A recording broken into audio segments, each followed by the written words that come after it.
Hey guys, Dave here. I have Hell's Gate from Victory Point Games, says the author is Philip Sabin. And I picked this up at auction with some auction credit I had. It was only $15, so I figured why not try it out. But I don't really know much about the game, so let's read the blurb on the back so we at least know what it's about. Hell's Gate is a simulation game of the Battle of the Korsun Pocket in Ukraine during January and February of 1944. Two players direct the German and Soviet forces as they seek to capture or regain territory and inflict losses on the opposing side while minimizing their own losses. The simulation is also easily playable. Solitaire for those who wish to study the dynamics involved. So that's good. You can play it solitaire or multiplayer.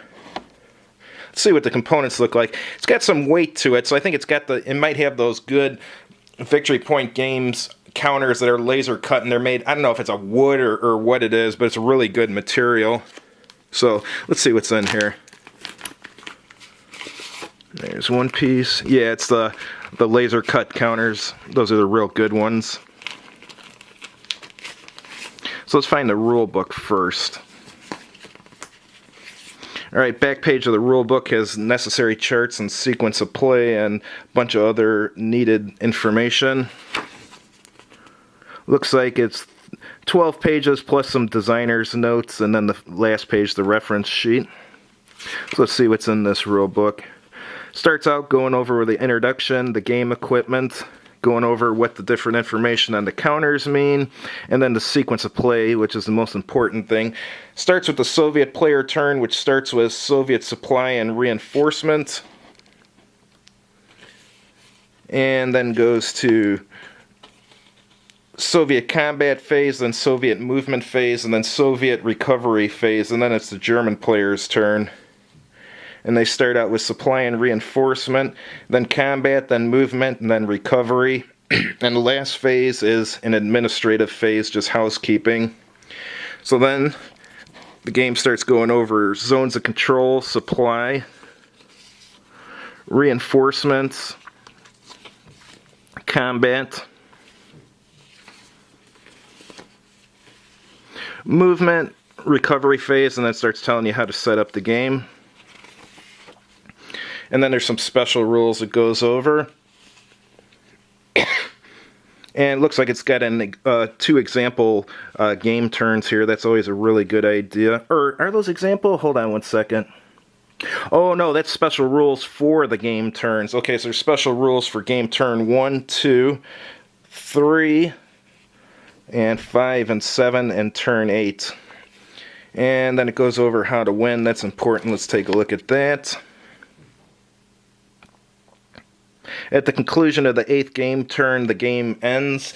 Victory is determined as follows. First, the Soviets and then the Germans eliminate all friendly units that cannot trace a supply line at that instant. Second, each time scores, and it says how they get victory points. So you're winning with victory points. And here it's got an extended example of how to play. That's always an excellent idea. I mean, you can make really complicated games, and if you have example turns in the book and that show people how to play, and if you have good player aids and stuff, you can get away with having a really complicated game if you do that stuff. If you just throw them a book with no tutorial and nothing, I mean, it's going to be really hard for someone to learn. But what they're doing here, even though this doesn't look complicated, but I mean, it looks like they're doing a good job trying to explain the game, so that's impressive. And here's the designer's notes and the reference sheet that we already looked at. So let's see what else is in here. That's just the back cover.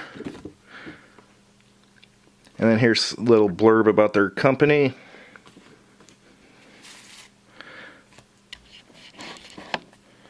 Alright, here's the laser cut counters. Yeah, they look alright, I guess. Standard military counters. Got some out of supply counters on the bottom. And even got a mud counter. It looks like many of them are two-sided. So let's see what else we have here. We have, if I can get it in focus, includes a really tiny dice and a plastic bag to store your counters.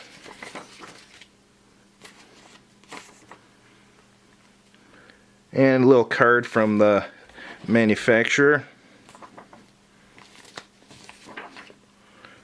And here's a little advertisement. They're advertising some of their other games. Zulu's on the Ramparts, great game.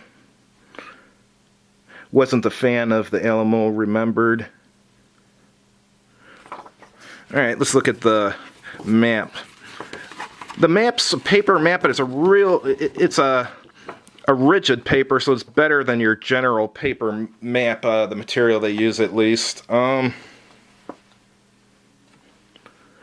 Looks like it's got a place here where you put the units that are going to come in on the specific turns. That's a good idea. A place for destroyed German units, destroyed Soviet units. And there's a train effect chart on the map. That's always a good idea.